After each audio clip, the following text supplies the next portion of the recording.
Ukraine's Santa Van strike destroys Russia's $144 million IL-76 arsenal inside Moscow. Today at 7:05 p.m., Moscow's Sheremetyevo Airport was crowded with thousands of travelers preparing to fly home for Christmas. What none of them knew was that Putin's war had arrived directly beneath their feet, and within minutes, Ukraine would ignite a chain reaction that inflicted more than $144 million in estimated losses and triggered a national-level security crisis across Russia. The source of the coming fireball was not a missile fired from afar. It was already inside Moscow's perimeter, waiting silently in the snow. Just 7 miles from the runway, a small delivery van painted with a cheerful Santa Claus sat motionless in a clearing. The vehicle looked harmless, just another holiday courier caught in the pre-Christmas rush. But beneath the false roof panel was a weaponized payload. As a 12-volt servo motor hummed, the van's roof slid open. 10 drones rose into the freezing evening air. Their target was not a random aircraft. They were hunting a single high-value asset, a $120 million Ilyushin IL-76 transport aircraft disguised as a civilian freighter and currently being loaded with Kalibr cruise missiles valued at roughly $24 million. To reach that plane, the drones had to pass through one of the most heavily fortified air defense zones in the world. 3 Pantsir S-100 batteries, an S-400 gravestone radar umbrella, and the intense electronic interference of the Krasuka-4 system. This was a kill zone built to protect Moscow itself. Yet Ukraine had managed to place a strike platform inside it, hidden in plain sight. By 7:04 p.m., the operation had moved from concealment to execution. The Santa Claus van served as the launch point for an operation that fused deception, precision engineering, and tactical psychology. As the drones lifted off, their formations split instantly. 4 Baba Yaga-type mothership drones climbed to 46 meters, while 6 OSA FPV quadcopters dropped low to just 80 feet, accelerating to 90 miles per hour. Their flight path merged perfectly with the departure corridor of an Aeroflot passenger plane that had taken off minutes earlier. The team had used a real-time hack of Flight Radar 24 to convert a civilian route into a digital cloak, blending their tiny signatures into the normal background traffic. To avoid Krasuka-4's GPS spoofing, the drones broadcast nothing. They navigated using internal systems and optical sensors alone. This blackout flying meant that, to Russian receivers, they appeared as faint, meaningless noise rather than identifiable threats. But getting the drones into position at all required exploiting a very human vulnerability: holiday chaos. For 36 hours, as Moscow's Christmas travel surge overloaded FSB checkpoints, the Santa Claus van passed repeatedly through security points with zero suspicion. Agents looking for large-scale threats glanced at the manifest, children's gifts, and waved it through. No one checked the false floor hiding the drones. Yet even the best infiltration cannot hide from physics. At 7:04 p.m., a screen inside a nearby Pantsir S-100 battery flashed with a small cluster of echoes. The 96 L6E cheeseboard radar registered 6 low-altitude objects approaching at 24 meters altitude and 85 m/s. A young lieutenant, half distracted by his holiday coffee, evaluated the contact profile and concluded it was just a civilian hobby drone drifting too close to the airport. He pressed engage. 1 second later, a 57 E-6 missile launched, accelerating to Mach 3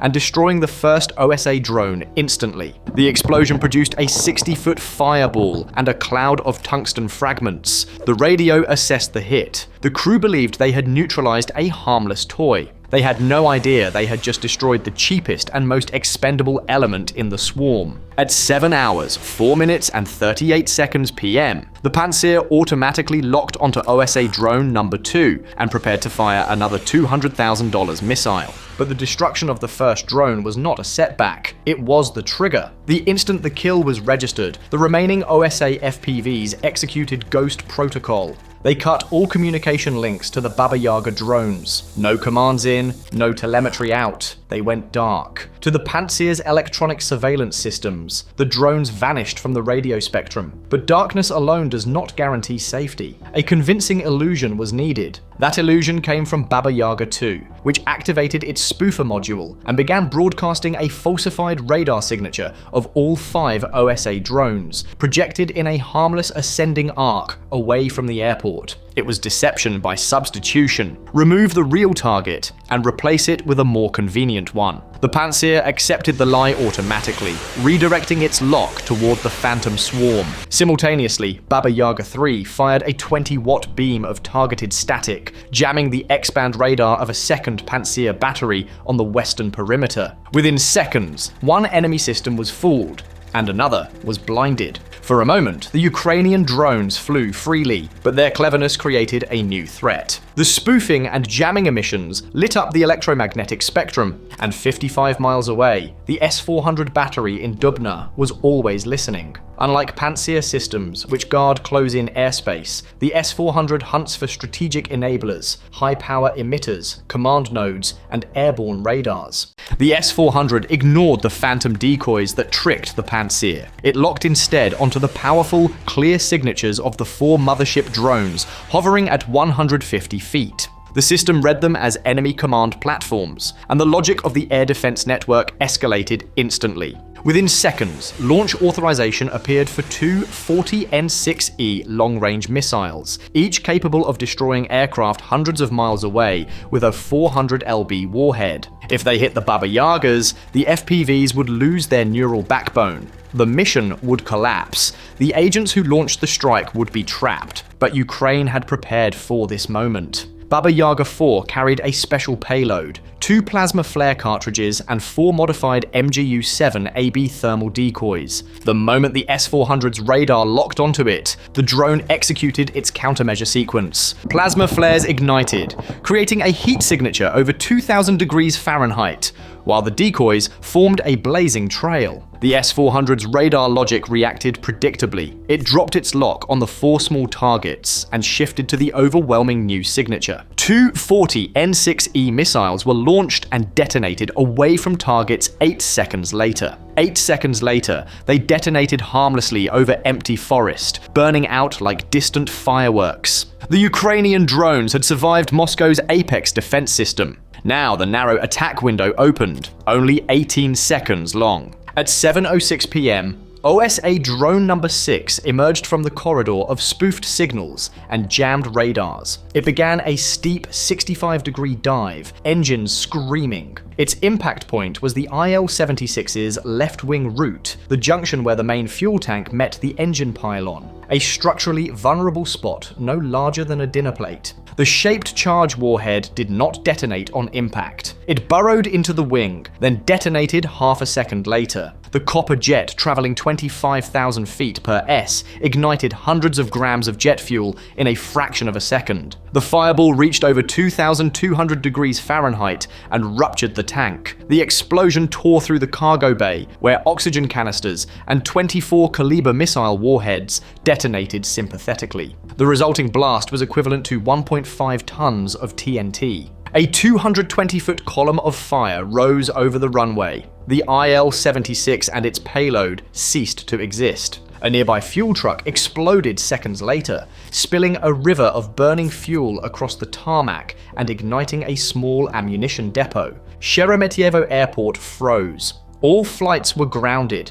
Nearly 300 flights were cancelled, and 42,000 passengers were stranded through the night. But the Ukrainian agents were already gone. 21 minutes before the first drone launched, they had departed in a plain sedan, disappearing into the holiday traffic and heading towards the border. The consequences for Russia spread instantly.